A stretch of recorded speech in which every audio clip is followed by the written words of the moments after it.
ఈరోజు దేవుని వాగ్దానము. యెహోవా ఆశీర్వాదము నీ మీద ఉండునుగాక. కీర్తనల గ్రంథము 129వ అధ్యాయము 8వ వచనము. యెహోవా చేత ఆశీర్వదింపబడిన వారు బైబిల్లో మనకు అనేక మంది కనబడతారు. దేవుని మందసము ఒబేదెదోము ఇంట్లో ప్రవేశించిన నాట నుండి అతని ఇల్లు ఎంతగానో ఆశీర్వదింపబడింది. అప్పుడు ఆశీర్వాదం మీద ఆసక్తి కలిగిన దావీదు ఆ మందసాన్ని తన ఇంటికి తెచ్చుకోవడానికి సర్వం సన్నద్ధం చేసి సర్వ మర్యాదలతో మందసాన్ని తన ఇంటికి చేర్చుకున్నట్లు చూడగలం.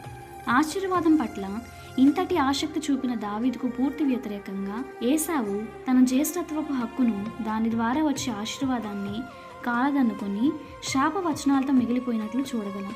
అలా ఆశీర్వాదాన్ని కాలదన్నుకున్న ఏశావును బైబిల్ భ్రష్టునిగా తేల్చిచెప్పింది. ఆశీర్వదింపబడాలని అందరూ కోరుకుంటారు, కానీ కొన్నిసార్లు తుచ్చమైన శరీర అభిలాషలకు లొంగి అవివేకులమై ప్రభు ఇవ్వాలని తలచిన దాన్ని మనం పోగొట్టుకుంటాం ఏశావులాగా. నిజమే, మనలో అనేకులు అల్పభోగాలకు, సంతోషాలకు, ప్రేమలకు ఆశపడి పాపాన్ని జయించే తెగింపు లేని వారై నిత్య ఆశీర్వాదమైన పరలోక రాజ్యాన్ని, ప్రభువుతో యుగయుగాలు ఉండే అనుభవాన్ని కోల్పోతున్నారు. ఈ మాట వింటున్న నీవు అల్ప సుఖాలను వదులుకోలేక పాపానికి బానిసగా మారి రేపు నీకు ఇవ్వబడే నిత్య బహుమానాన్ని కోల్పోయే స్థితిలో ఉన్నావా?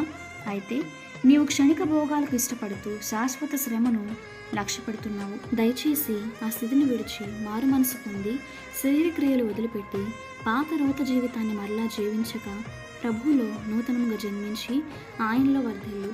ప్రభు కృప ఆశీర్వాదం మనకు తోడై ఉండునుగాక. ఆమేన్.